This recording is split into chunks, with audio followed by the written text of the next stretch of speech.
শুনতে পাচ্ছেন? একটা প্রশ্ন দিয়ে শুরু করি। কেমন ছিল ঘন্টা 3?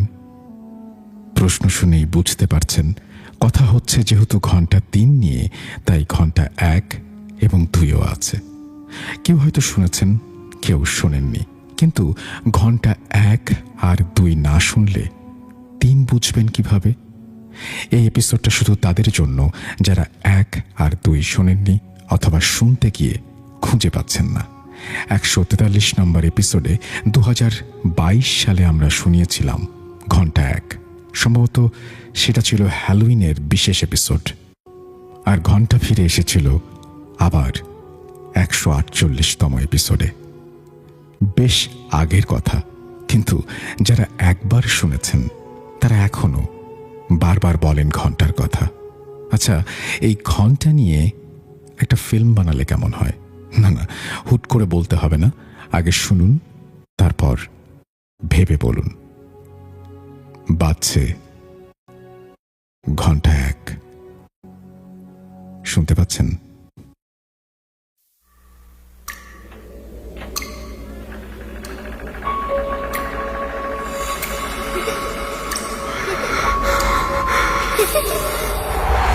লুকোচুরি খেলবে? লুকোচুরি? তুমি লুকাও, আমি ঠিকই তোমাকে খুঁজে পাবো।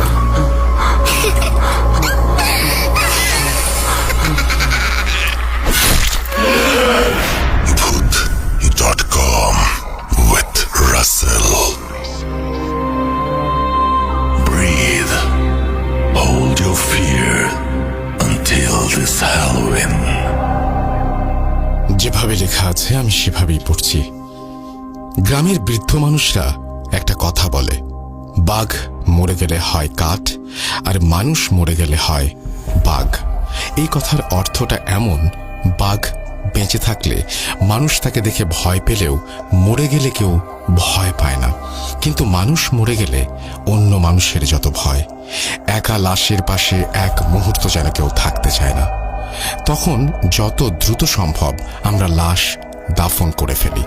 কিন্তু এই দুনিয়ায় কিছু মানুষ আছে, আমরা লাশ দাফন করার পরেই যারা ঘন অন্ধকার কিংবা কোনো এক জ্যোৎস্না রাতে সদ্য মাটি দেয়া লাশের কবরের ওপরে কোদাল চালিয়ে লাশ চুরি করে।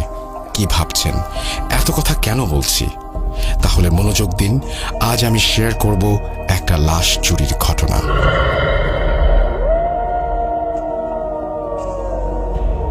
টিভিতে বা পত্রিকায় হয়তো অনেকে দেখেছেন বা পড়েছেন এমন নিউজ, কিন্তু এই ঘটনার তিক্ত অভিজ্ঞতা আমরা কজন জানি? আমি তানভীর তুষার, ভূত.com-এর মডারেটর এবং স্টোরি টেলার। এই ঘটনাটি আমাকে সংগ্রহ করে দিয়েছে সৌমিক দাস। তাকে অসংখ্য ধন্যবাদ এমন একটা ঘটনা আমার সাথে শেয়ার করার জন্য। ঘটনাটির স্থান এবং চরিত্রের নাম ছদ্মনাম ব্যবহার করা হয়েছে, আর সব লিসেনারকে জানাই হ্যালোইনের শুভেচ্ছা।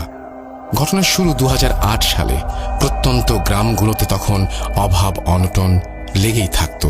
অনেক মানুষের দুবেলা ঠিকমতো খাবারের জন্য রীতিমতো সংগ্রাম করতে হতো। অভাবের তাড়নায় অনিল তখন বেছে নেয় নিকৃষ্ট এই উপার্জনের পথ। এই চক্র তাকে অফার করে সদ্য কবর দেয়া লাশ চুরি থেকে শুরু করে তুলে নিয়ে নির্দিষ্ট জায়গায় তাদের হস্তান্তর করতে হবে, আর এতে তাকে লাশ প্রতি বেশ ভালো পরিমাণ টাকা দেয়া হবে। সে চিন্তা করল, এই অভাবের জীবনে এমন লোভনীয় অফার কোন বোকায় পায়ে ঠেলে। সে রাজি হয়ে যায়, কিন্তু একার পক্ষে তো আর এই কাজ করা সম্ভব নয়। সে তখন তার 2 বন্ধুকেও ডেকে নেয় এই কাজে। এত ভালো টাকার অফার, তারা দুজনেও রাজি হয়ে যায়। শুরু হয় তাদের কাজ। তাদের গ্রামের মাঝ দিয়ে বয়ে চলেছে একটা নদী, চারপাশে তার বন জঙ্গলে ঘেরা। আর এই নদীর মাঝ দিয়েই ছোট্ট ডিঙ্গি নৌকা চালিয়ে তারা পৌঁছে যায় দূর দূরান্তের কবরস্থানে। গ্রাম থেকে দূরে কেউ মারা গেলেই খোঁজ রাখে তারা, সময় মতো হানা দেয় কবরে। ঘন কালো অন্ধকার রাতে কিংবা হালকা জ্যোৎস্না রাতে কবর থেকে লাশ তোলে তারা, আবার নৌকায় তুলে পৌঁছে দেয় নির্দিষ্ট গন্তব্যে।